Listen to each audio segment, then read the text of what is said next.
आउज़ बिल्लाहि मिनश शैतानिर रजीम बिस्मिल्लाहिर रहमानिर रहीम अस्सलाम वालेकुम बच्चों अस च पढ़ान 6th साइंस तो अत सोन टॉपिक छु सॉर्टिंग मटेरियल्स इनटू ग्रुप्स अत मज वाचा इस प्रॉपर्टीयन पे कि कुस कुस प्रॉपर्टी छ आसान मटेरियलन अह गई अपीयरेंस दुयम अस पढ़ान तो अत पढ़ो एक्टिविटी करो collect small pieces of different materials paper cardboard wood copper wire aluminum sheet chalk do any of these appear shiny separate the shiny materials into groups now observe as the teacher cuts each material into two pieces and look at the freshly cut surface what do you notice does the freshly cut surface of some of these materials appear shiny? Include these objects also in the group of shiny materials. दपन तुम करो collect कह pieces of different मटेरियलन हंद मिसाल के तौर पर paper कागज cardboard गो गत would गई लकर कॉपर वायर गई त्रम तार एलुमिनियम शीट चाक वगैरह इम करो जमा तो दपा इमन मज वो तुम कह चीज चमकान तो चमकान आस तथ बनू अलग ग्रुप वो करो तुम पन्निस टीचरस वनो यह मटेरियल अत करो दोन हिस्सन मज करो तकसीम चटो यह दोन हिस्सन मज तो तुम वो यह फ्रेशली कट यह चोट अमे सात फ्रेशली कट अमिच पिठम सरफेस दपान अत करो नोटिस तुम यह शाइनी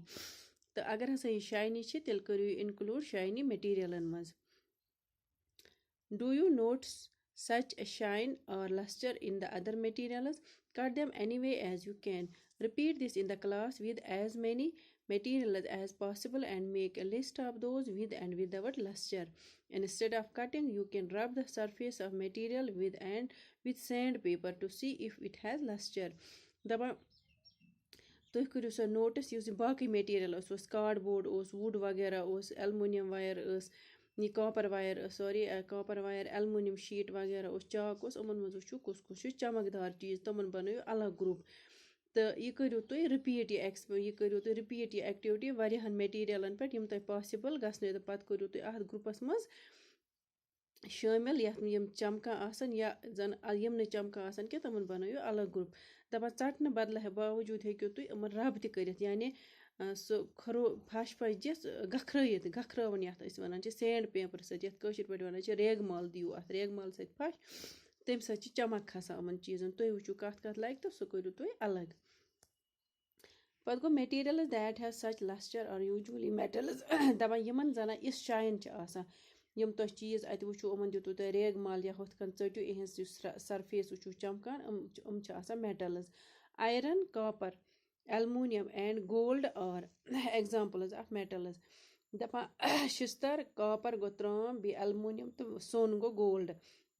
हम हसा मेटलन हज एग्जाम्पल इन चीजन वन मेटल कॉपरस आयरनस एलुमिनियमस गोल्डस some metals often lose their shine and appear dull because of the action of air and moisture on them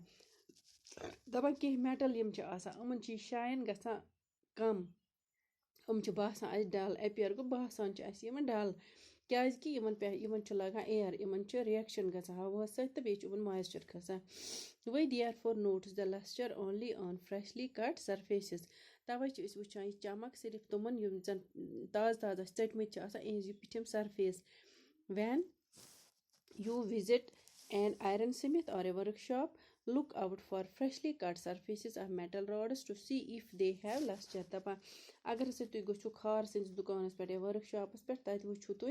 यमो Taj Taj metal rod चचम तुम वो तिमन हंदिस सरफेस पे वो तुम शाइन हिज लस्टर वो तुम दुयम प्रॉपर्टी हार्डनेस यानी कि दोर आसन चीज when you press different materials with your hand some of them may be hard to compress while others can be easily compressed दवा अगर हसा तुम वो different material पन्ने अथ सत दबायु तुम प्रेस करू दपान कह हसा हार्ड आसान सख्त आसान दर आसान तमन छुन दबावन इवान कह तो अड़ easily इवान दबावन take a metal key and try to scratch with it the surface of a piece of wood aluminum a piece of stone a nail candle chalk any other material or object दपा तुम अनु की metal की कुंज अनु तो कोशिश करो अम सत खरोच यानी अम सत गखर दिन कत कत piece of wood لٔکٕر pieces aluminium pieces کنہِ کِلِس nail گوٚو کیُل candle گوٚو شمع اَتھ دِیِو chalk یا بیٚیہِ کُنہِ material you can easily scratch some materials while some can not be scratched so easily دپان تُہۍ ہسا ہیٚکِو یِمو میٹیٖریلو منٛز کہِ easily scratch کٔرِتھ یعنی گکھرٲیِتھ یِم یِن گکھراونہٕ اَمہِ کُنہِ سۭتۍ أڑۍ نسا ہٮ۪کن نہٕ کِہیٖنۍ easily گٔژھِتھ materials which can be compressed or scratched easily are called soft while some other materials which are difficult to compress are called hard دپان تِم materials یِم زن اَسہِ آسٲنی سان scratch گژھن یا compress گژھن تِمن وَنو أسۍ soft تہٕ یِم نہٕ آسٲنی سان material اَسہِ گژھن یِمن منٛز difficulty اَسہِ compress کرنس منٛز یا scratch کرنس منٛز تِمن وَنو أسۍ hard for example cotton or sponge is soft while iron is hard دپان مِثال کے طور پر کاٹن تہٕ بیٚیہِ سپنج یُس چھُ آسان ییٚمہِ سۭتۍ أسۍ بانہٕ وانہٕ چھِ چھلان سُہ ہسا چھُ آسان سافٹ تہٕ آیرن چھُ آسان ہارڈ شِستر چھُ آسان ہارڈ آیرن گوٚو شِستر in appearance materials can have different properties دپان appearance منٛز یِم زن materials چھِ آسان یِمن چھِ آسان different properties like luster hardness be rough or